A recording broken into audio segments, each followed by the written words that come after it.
কথামানবী কুমার হট্টের বিশেষ নিবেদন গপ্পটন বেশিতে আজ আপনাদের স্বাগত।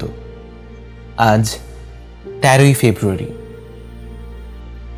আগামীকাল ভারতবর্ষের জন্য ব্ল্যাক ডে হলেও সারা বিশ্বের জন্য তা ভালোবাসার দিন, ভ্যালেন্টাইন্স ডে। সেই ভ্যালেন্টাইন্স ডে উপলক্ষে আমরা আপনাদের জন্য নিয়ে এসেছি শরদিন্দু বন্দ্যোপাধ্যায়ের লেখা ঐতিহাসিক কাহিনী প্রাগজ্যোতিষ। তাঁর শ্রেষ্ঠ চরিত্র সত্যান্বেষী ব্যোমকেশ অত্যন্ত জনপ্রিয় একটি নাম, কিন্তু গোয়েন্দা কাহিনী ছাড়াও শরদিন্দু বন্দ্যোপাধ্যায়ের কলম পাঠকদের উপহার দিয়েছে একাধিক কালজয়ী ঐতিহাসিক ও সামাজিক উপন্যাস, ছোট গল্প, নাটক। তাই ভ্যালেন্টাইন্স ডে স্মরণ করে টিম গপ্পদট বেশি আপনাদের জন্য নিয়ে এসেছে তাঁর লেখা ঐতিহাসিক রোম্যান্টিক গল্প প্রাগজ্যোতিষ। তাহলে শুরু করা যাক।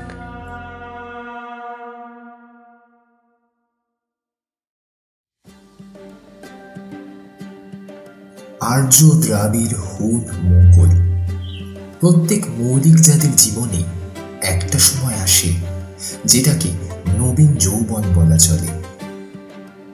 যাদের আমরা আর্য জাতি বলে জানি, তাদের জীবনে এই নবীন যৌবন এসেছিল বোধহয় কুরুক্ষেত্র যুদ্ধেরও আগে। আর্য বীর পুরুষগণ ভারত ভূমিতে পদার্পণ করে আদিম অনার্যদের বিন্ধ্যাচলের পরপারে পাঠিয়ে দিয়েই ক্ষান্ত হয়নি, উপরন্তু তাদের রাক্ষস, পিশাচ, দস্যু প্রভৃতি নাম দিয়ে কটূক্তিও করেছিলেন। মনে হয় সে যুগেও শত্রুর বিরুদ্ধে দুর্নাম রটাবার প্রথা পুরো দস্তুর প্রচলিত ছিল। দুইজন নবীন আর্য যোদ্ধা সৈন্য সামন্ত নিয়ে দক্ষিণাপথে বহু দূর অগ্রসর হয়ে গিয়েছিলেন এবং দেখে শুনে খানিকটা উর্বর ভূভাগ থেকে কৃষ্ণকায় দস্যু তস্করদের তাড়িয়ে দিয়ে স্বরাজ্য স্থাপন করেছিলেন। এই আর্য বীরপুরুষ দুজনের নাম প্রদ্যুম্ন এবং মঘবা। উভয়ের মধ্যেই প্রচণ্ড বন্ধুত্ব।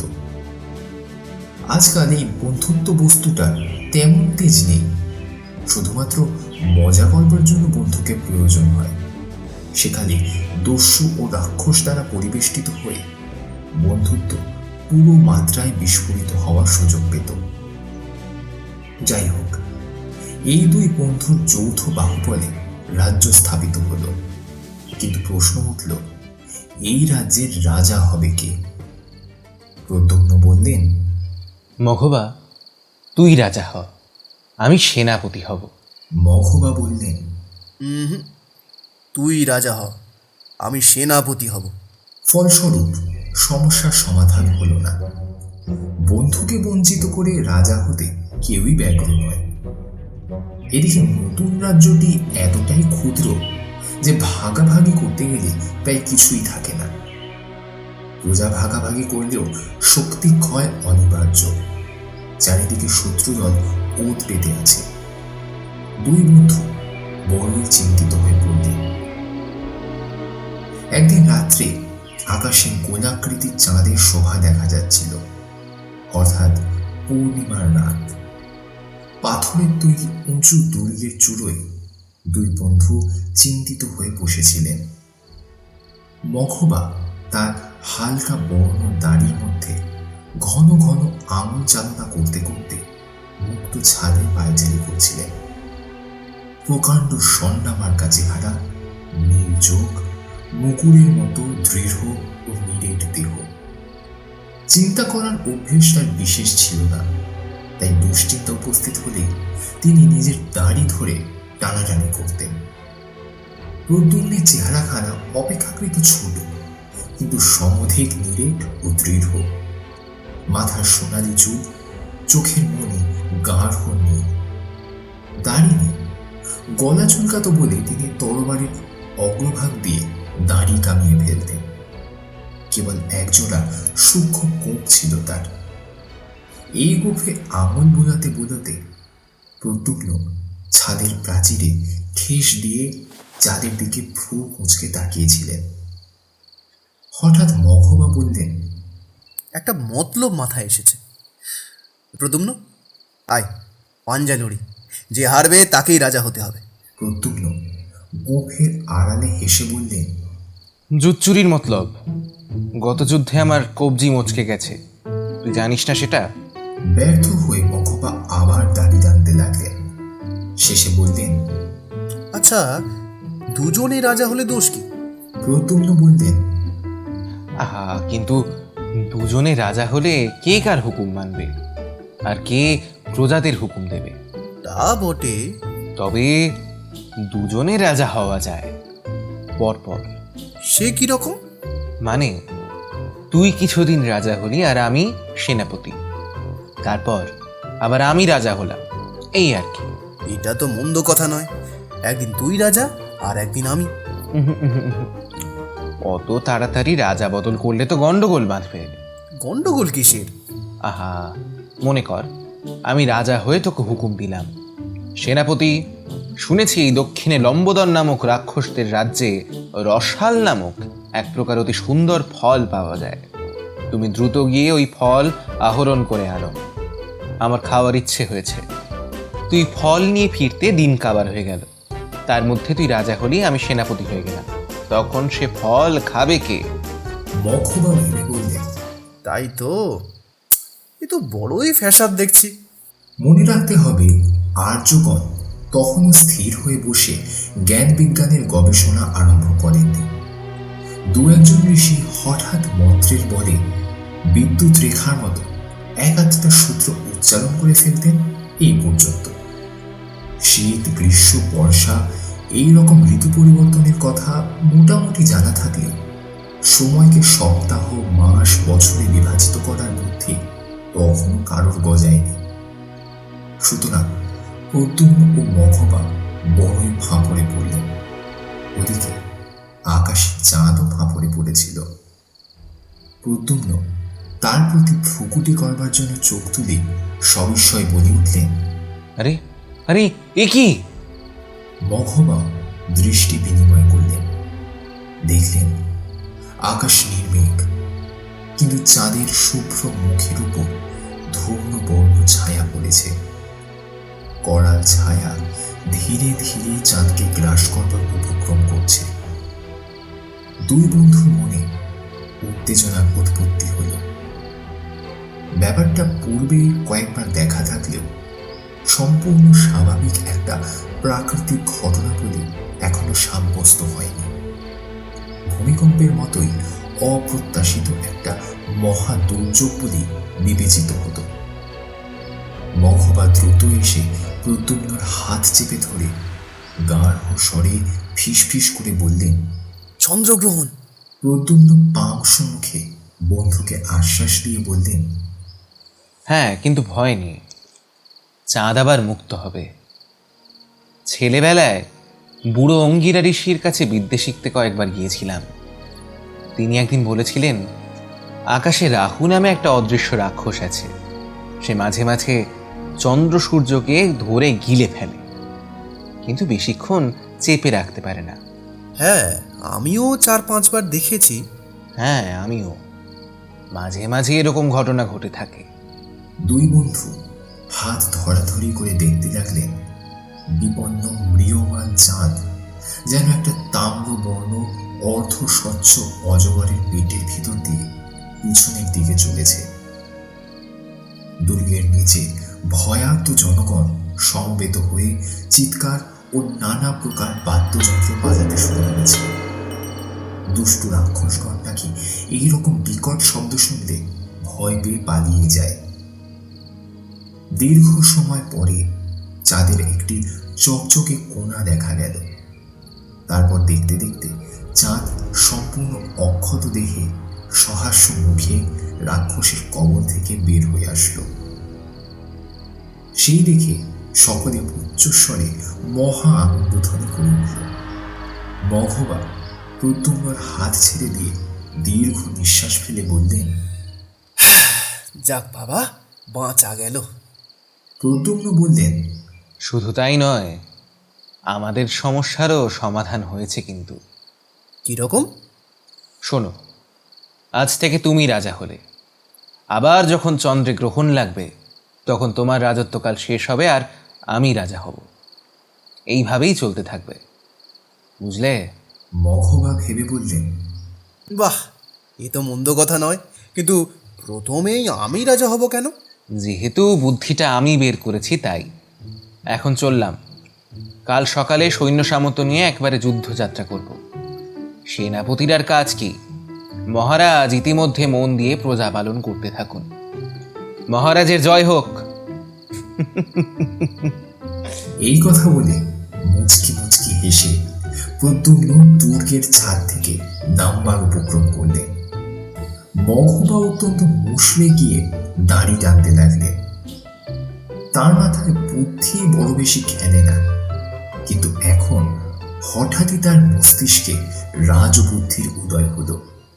তিনি গম্ভীর স্বরে ডাকলেন, সেনাপতি প্রদ্যুম্ন। আজ্ঞা করুন মহারাজ। মহারাজ মঘবা বীর দর্পে বললেন, আজ্ঞা করছি, কাল সকালে আমি সৈন্য সামন্ত নিয়ে যুদ্ধযাত্রা করব। আমি যতদিন না ফিরি ততদিন তুমি সকল প্রজা পালন করতে থাকো। রাত গভীর হয়েছে, এবার আমি রাজসজ্জায় শয়ন করতে চললাম। মুচকি হাসি হাসতে হাসতে মঘবা প্রদ্যুম্নের প্রতি একবার চোখ টিপে অট্টহাস্য করতে করতে প্রস্থান করলেন। প্রদ্যুম্ন বোকার মতো মাথা চুলকাতে লাগল। পরের দিন সকালে মহারাজ মঘবা মহানন্দে অর্ধেক সৈন্য নিয়ে যুদ্ধ করতে চলে গেলেন। রাজ্যের দক্ষিণ সীমান্তে কোদণ্ড নামে এক অনার্য জাতি আছে, উদ্দেশ্য তাদের উৎপীড়ন করা। আধুনিক গণনায় যে সময়টাকে 3 মাস বলা চলে, অনুমান ততদিন পরে মঘবা যুদ্ধযাত্রা সেরে ফিরে আসলেন। তার হালকা বর্ণের কেশ রুক্ষ, দেহে পশুচর্মের আবরণ ছিন্ন ভিন্ন, কিন্তু মুখে পরিতৃপ্ত বাসনার হাসি। এসেই তিনি প্রদ্যুম্নের পিঠে একটি বিরাট চপেটাঘাত করলেন। বললেন, কিরে, কেমন আছিস? এতদিন পরে দেখা হওয়ায় দুই বন্ধু একে অপরকে নিবিড়ভাবে আলিঙ্গন করলেন। প্রদ্যুম্ন বললেন, রোগা হয়ে গেছো দেখছি। রাক্ষসদের মুল্লুকে খেতে পাওনি নাকি কিছু? তারপর আত্মসম্পরণ করে বললেন, মহারাজের জয় হোক। আর্যের সমস্ত সংবাদ কি শুভ? মঘবা বললেন, মন্দ নয়, কোদণ্ড বেটাদের খুব ঠুকেছি বুঝলি। শুধু তাই নয়, একটা মজার জিনিস এনেছি, দেখবে চলো। বিজিত জাতির কাছ থেকে অপহৃত বহু বিচিত্র জিনিস একদল সৈনিকের রক্ষণায় ছিল। মঘবা তাদের ইঙ্গিত করে রাজভবনের দিকে চলতেন। যেতে যেতে প্রদ্যুম্নকে জিজ্ঞাসা করলেন, তারপর বলো, রাজ্য কেমন চলছে? প্রজারা আনন্দে আছে তো? প্রজাদের আনন্দ সম্প্রতি বিলক্ষণ বেড়ে গেছে। তাই কিরকম? আর্য যোদ্ধাদের প্রাণে রসের সঞ্চার হয়েছে। তারা তো অনার্য মেয়ে ধরে এনে পটাপট বিয়ে করে ফেলছে। মঘবা জোরে হেসে বললেন,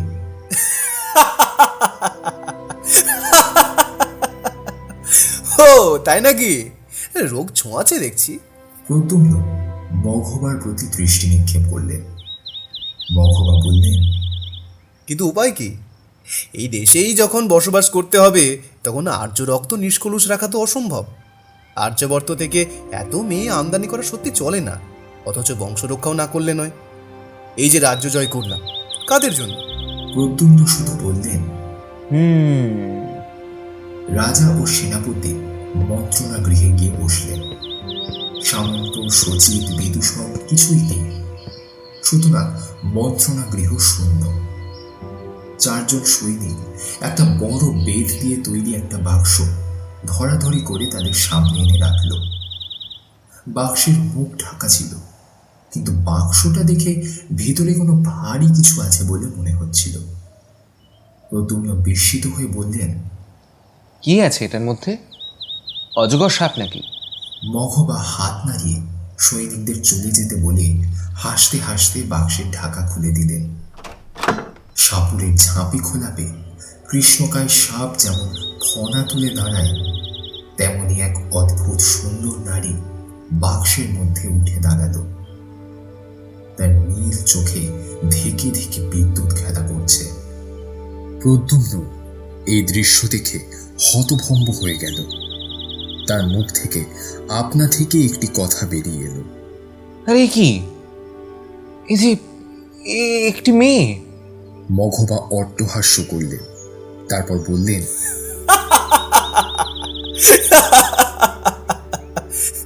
কেমন সুন্দর না?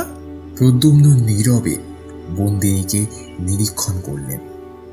মাজা তামার মতো দেহের রং, নীল রঙের দুটি চোখ, হালকা বর্ণের চুল, বস্ত্র অলঙ্কারের বাহুল্য নেই।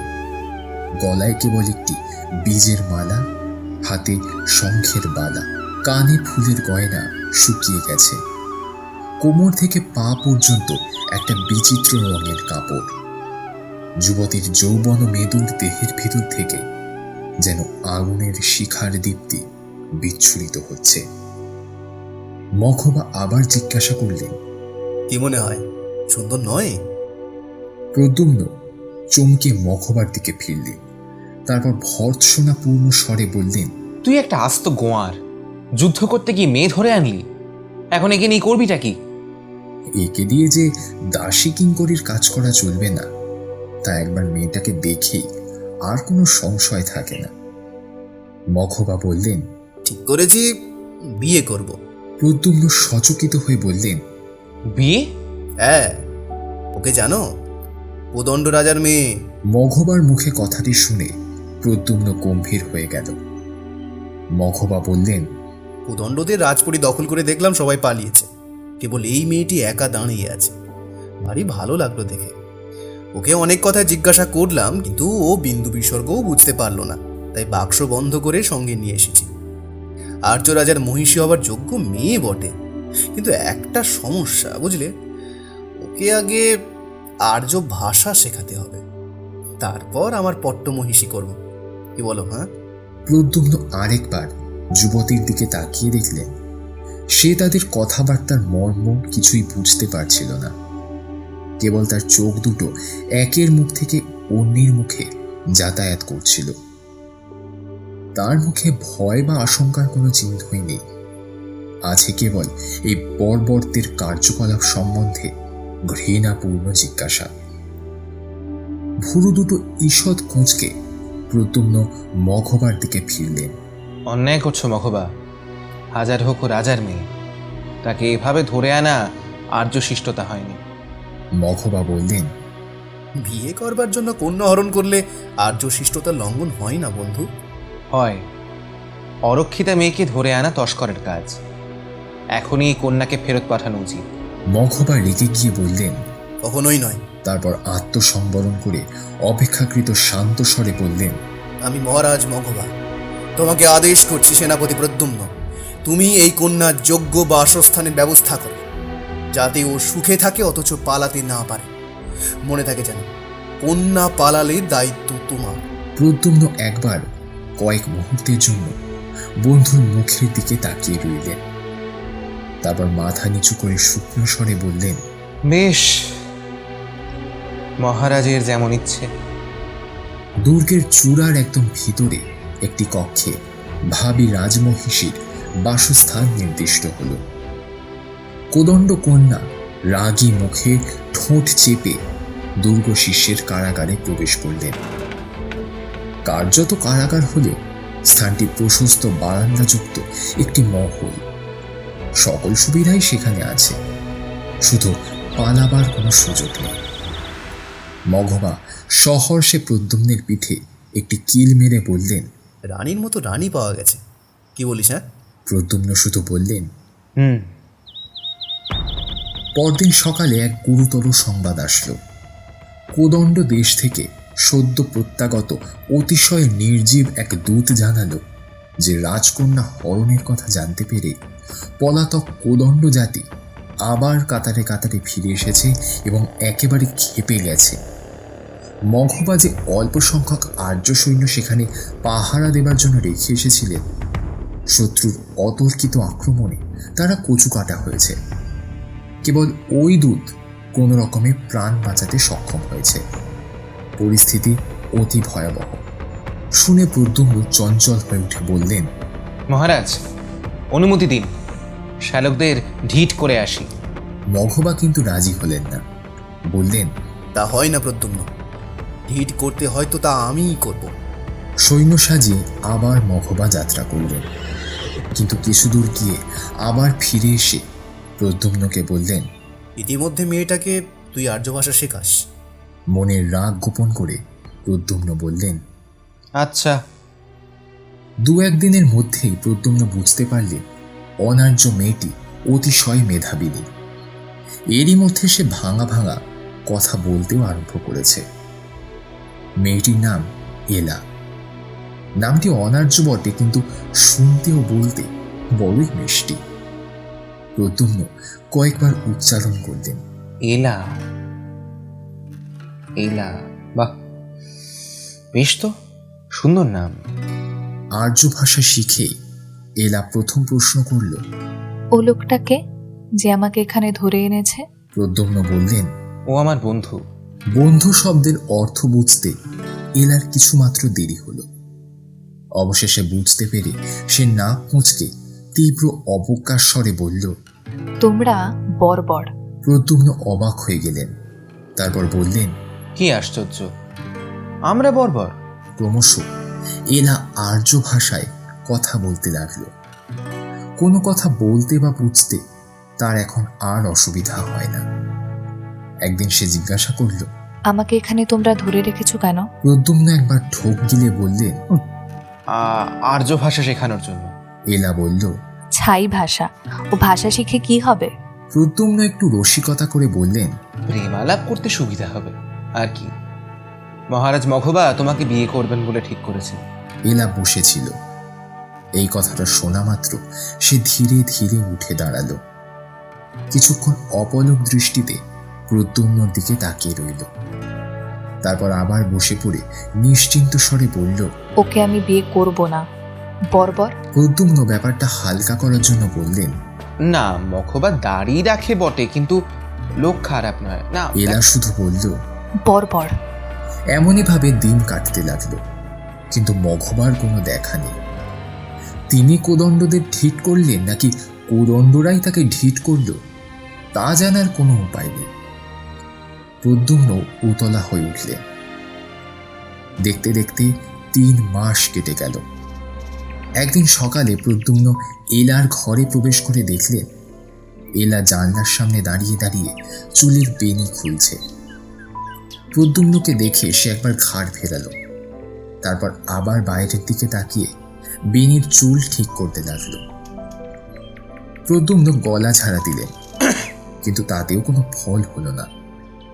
তখন তিনিও গিয়ে জানলার সামনে দাঁড়ালেন। তারপর আকাশের দিকে তাকিয়ে গলা খাঁকারি দিয়ে বললেন, শীত আর নেই, দিব্যি গরম পড়তে শুরু করেছে। এলা বলল। উৎসাহ পেয়ে প্রদ্যুম্ন বলল, আজকাল দক্ষিণ দিক থেকে যে হাওয়া বইছে তাকেই বুঝি তোমরা মলয় বাতাস বলে থাকো। আর যাবর্তে কিন্তু এই হাওয়া নেই। এলা তার দিকে গম্ভীর চোখে তাকিয়ে প্রশ্ন করল, 2 দিন আসা হয়নি কেন? প্রদ্যুম্ন থতমত খেয়ে বলল, একটু ব্যস্ত ছিলাম।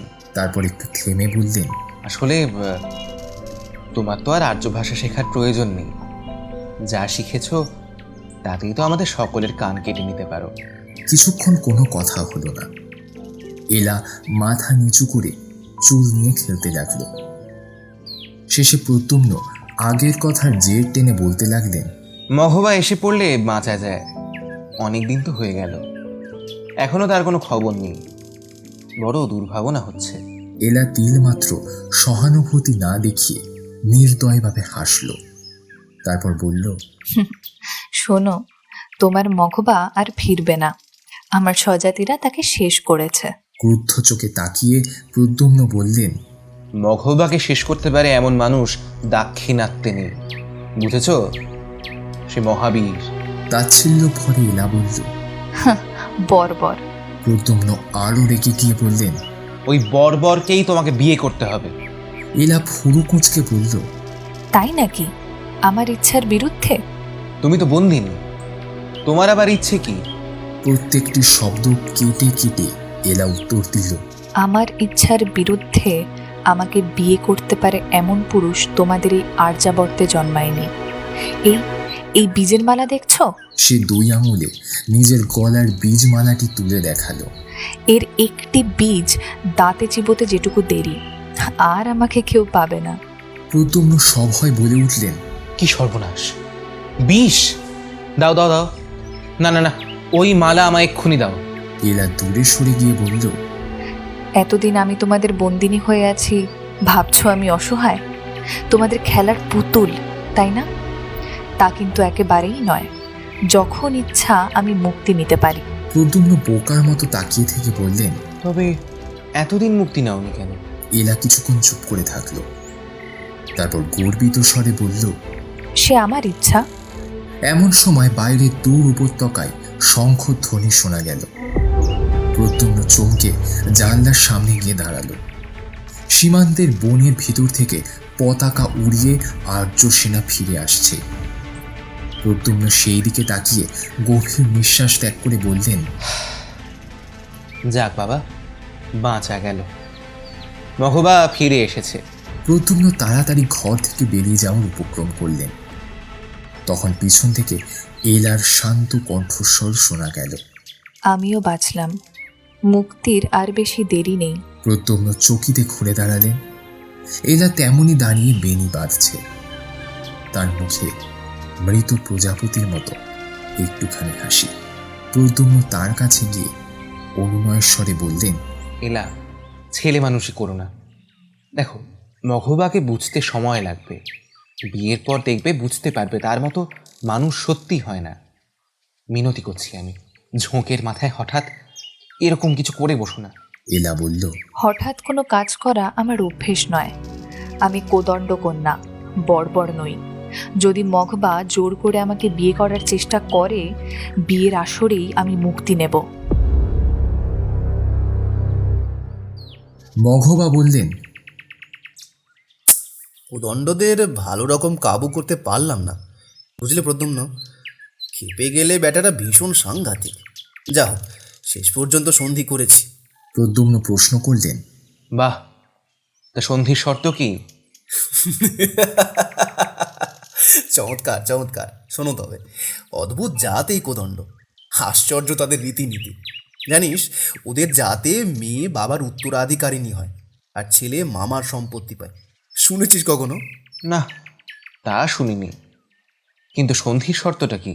শর্ত এই যে, কোদণ্ডদের রাজকন্যা অপহরণ করাতে তাদের মর্যাদায় বড় আঘাত লেগেছে। এই কলঙ্ক মোচনের একমাত্র উপায় তাদের কন্যাকে বিয়ে করা। বিয়ে না করলে তারা যুদ্ধ করবে, আর কিছু শুনবে না। আর যদি বিয়ে করি, তবে উত্তরাধিকার সূত্রে কোদণ্ডদের রাজা হব। কি গুরুতর শর্ত নয়? বলে মঘবা গলা ছেড়ে হাসতে লাগলেন। প্রদ্যুম্ন কিছুক্ষণ মাথা নিচু করে বসে রইলেন। তারপর অল্প হেসে ধীরে ধীরে বললেন, হ্যাঁ, গুরুতর বটে। সুতরাং আর বিলম্ব নয়, যত তাড়াতাড়ি সম্ভব উদণ্ড কন্যাকে বিয়ে করে ফেলা দরকার। এইটা ঠিক আছে তো? ঠিক আছে। তা সে আর্য ভাষা কেমন শিখলো? হ্যাঁ, বেশ ভালো। তবে কালই বিয়ে করব। কিছুক্ষণ চুপ থেকে প্রদ্যুম্ন বললেন, বিয়েতে কন্যার মতামত জানার প্রয়োজন নেই? কিছুমাত্র না, এ রাজকীয় ব্যাপার, কথার নড়চড় চলবে না। সন্ধির শর্ত যেভাবেই হোক পালন তো করতেই হবে, বল। সেই দিন গভীর রাত্রে প্রদ্যুম্ন চোরের মতো এলার ঘরে প্রবেশ করলেন। ঘরের জানলা দিয়ে চাঁদের আলো ঘরের মেঝেতে এসে পড়েছে। সেই জ্যোৎস্নার নিচে মাটিতে শুয়ে এলা ঘুমাচ্ছে। ঘরে কোনো প্রদীপ নেই। নিঃশব্দে প্রদ্যুম্ন তার কাছে গেলেন, হাঁটু মুড়ে তার পাশে বসলেন। নিঃশ্বাস বন্ধ করে তার মুখের কাছে মুখ নিয়ে গিয়ে তার দিকে তাকালেন। এলা ঘুমাচ্ছে, কিন্তু তার চোখের কোণ থেকে বিন্দু বিন্দু জল গাল বেয়ে ঝরে পড়ছে। স্বপ্নে এলা গদগদ অবরুদ্ধ কণ্ঠে বলছে, প্রদ্যুম্ন, প্রদ্যুম্ন, প্রদ্যুম্ন, আমি মরতে চাই না। তুমি কেমন মানুষ? হ্যাঁ, কিছু বুঝতে পারো না? বর্বর, আমাকে উদ্ধার করো। প্রদ্যুম্ন, প্রদ্যুম্ন। যে কাজ করতে এসেছিলেন প্রদ্যুম্ন তা আর করা হলো না। বীজের মালা এলার কণ্ঠেই রইল। প্রদ্যুম্ন আবার চোরের মতো নিঃশব্দে ফিরে গেলেন। পরদিন সূর্যাস্তের সঙ্গে সঙ্গে পূব আকাশে চন্দ্রোদয় হলো। মঘবা রাতের জন্যই অপেক্ষা করছিলেন। এবার বললেন, প্রদ্যুম্ন, এবার বিয়ের আয়োজন কর। রাজভবনের সামনে খোলা প্রাঙ্গণে ধূনির মতো আগুন জ্বলে উঠল। অগ্নি সাক্ষী করে বিয়ে হবে। বিয়ের খবর আগেই প্রচারিত হয়েছিল। উৎসুক জনগণ প্রাঙ্গণে সমবেত হতে লাগল। প্রদ্যুম্ন এক দৃষ্টে ওই আগুনের দিকে তাকিয়ে আছেন। এবার তিনি একটা গভীর দীর্ঘশ্বাস ত্যাগ করলেন। মঘবা এসে তার কাঁধে হাত রাখতে তার চমক ভাঙল। আগুন থেকে চোখ তুলে সামনে তাকালেন। তারপর আকাশের দিকে তার দৃষ্টি গেল। আকাশে মেঘ সরে গিয়ে সম্পূর্ণ গোলাকার চাঁদ দেখা যাচ্ছে। প্রদ্যুম্ন সেই দিকে তাকিয়ে রইলেন। মঘবা বললেন, রাত হয়েছে, বিয়ের সময় উপস্থিত। প্রদ্যুম্ন, তুই এবার গিয়ে বধূকে নিয়ে আয়। প্রদ্যুম্ন এবার ধীরে ধীরে মঘবার দিকে ফিরলেন। তারপর গম্ভীর কণ্ঠে বললেন, সেনাপতি মঘবা। মঘবা কথাটা শোনা মাত্র ভ্যাবাচাকা খেয়ে গেলেন। রাজা হওয়ার অভ্যেস তার প্রাণে এমনভাবে বসে গিয়েছিল যে প্রথমটা সে কিছু বুঝতেই পারল না। তারপর প্রদ্যুম্নের দৃষ্টি অনুসরণ করতে চাঁদের দিকে তার চোখ পড়ল। আকাশ নির্মেঘ, কিন্তু চাঁদের শুভ্র মুখের ওপর ধূম্র বর্ণ ছায়া পড়েছে। কালো ছায়া ধীরে ধীরে চাঁদকে গ্রাস করবার উপক্রম করছে। প্রদ্যুম্ন বললেন, সেনাপতি মঘবা, আমি বধূকে আনতে যাচ্ছি।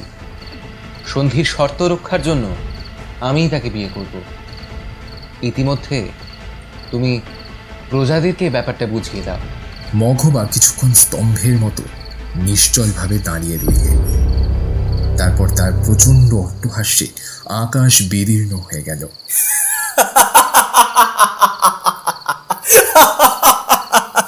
তারপর হাসি থামলে মঘবা হাত জোর করে বললেন, যে আজ্ঞে মহারাজ, যে আজ্ঞে। এলা তার ঘরে জানলার পাশে বসেছিল। প্রদ্যুম্ন ঘরে প্রবেশ করতেই সে উঠে দাঁড়ালো। আমাকে নিয়ে যেতে এসেছো? হ্যাঁ রাজকন্যা, কোদণ্ডদের সাথে আমাদের সন্ধি হয়েছে। তাদের শর্ত এই যে আর্য রাজা কোদণ্ড কন্যাকে বিয়ে করবেন। আমরা ধর্মত এই শর্ত পালন করতে বাধ্য। আর কিছু বলবার আছে তোমার? সামান্যই। ঘটনাক্রমে আমি এখন আর্য রাজা, আর মঘবা আমার সেনাপতি। সুতরাং বিয়ে করতে হলে আমাকেই করতে হবে। এলা দীর্ঘকাল বিস্ফারিত চোখে স্থির হয়ে তাকিয়ে রইল। শেষে ক্ষীণ স্বরে উচ্চারণ করল, কি বললে? প্রদ্যুম্ন রাজকীয় গাম্ভীর্যের সাথে বললেন, তোমাকে আমায় বিয়ে করতে হবে। এখন চট করে স্থির করে ফেলো, আমায় বিয়ে করবে নাকি বিষ ভক্ষণ করবে?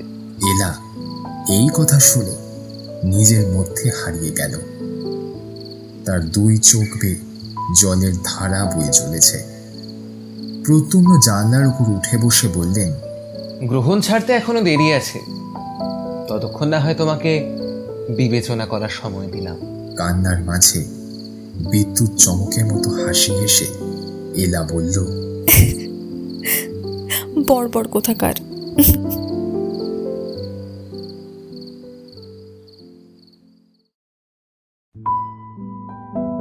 কথামানবী কুমার হট্টের বিশেষ নিবেদন গপ্পরর বেশিতে আজ শুনলেন শ্রী শরদিন্দু বন্দ্যোপাধ্যায়ের লেখা ছোট গল্প প্রাগজ্যোতিষ। মঘবার চরিত্রে অচ্যুতা, এলার চরিত্রে স্বস্তিকা, কথক সৌহার্দ্য, সূত্রধর ও প্রদ্যুম্ন চরিত্রে আমি শ্রমণ, শাব্দিক সম্পাদনায় ও আবহ সঙ্গীতে শান্তনু, প্রচারচিত্র প্রস্তুতি ও পর্ব পরিচালনায় আমি শ্রমণ। আশা করি আমাদের আজকের এই নিবেদন আপনাদের ভালো লেগেছে। এইভাবেই পাশে থাকবেন আমাদের। আগামী দিনে আরও অনেক গপ্প নিয়ে হাজির হবে টিম গপ্পরর বেশি। ধন্যবাদ।